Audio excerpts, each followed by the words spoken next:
En fait, mon père était commissaire de police, donc depuis toute petite, j'ai voulu faire ce métier et j'ai orienté mes études dans ce sens, quoi.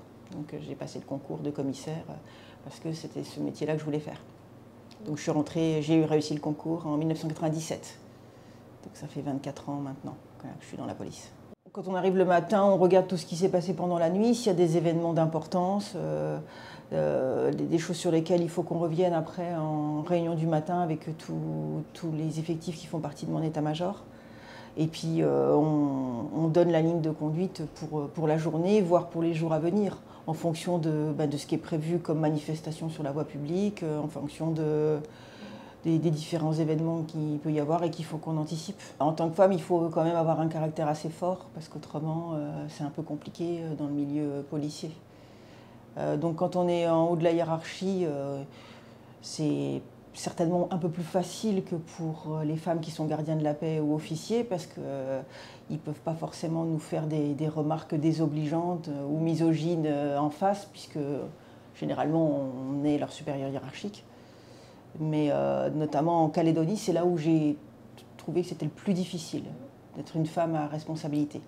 Parce qu'avec la culture, notamment dans la culture mélanésienne, et la position de la femme, qui est quand même pour moi mal considérée, et donc pour certains policiers calédoniens, et notamment des syndicalistes, ils ont du mal à s'adresser à une femme qui est en charge de l'autorité.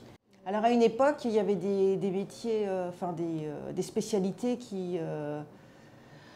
dans lesquelles les femmes ne pouvaient pas rentrer, notamment les CRS, les compagnies républicaines de sécurité. Donc ce n'était pas ouvert aux femmes pour des questions essentiellement liées au déplacement et au cantonnement dans les chambres, en fait, pas faire des chambres mixtes.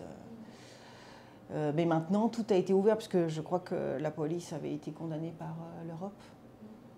Et donc tout a été ouvert aux femmes.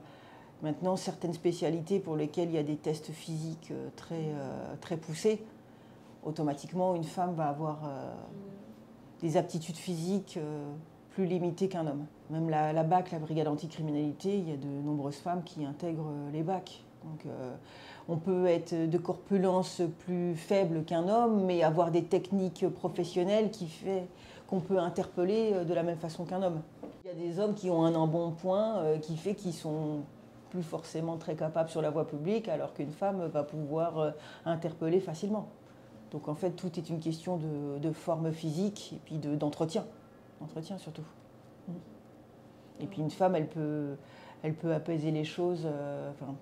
Sur une intervention, elle peut avoir des mots que n'aura pas forcément un homme et apaiser une situation qui pourrait être envenimée si c'était un homme. Donc une mixité est très utile dans les nombreuses interventions de police.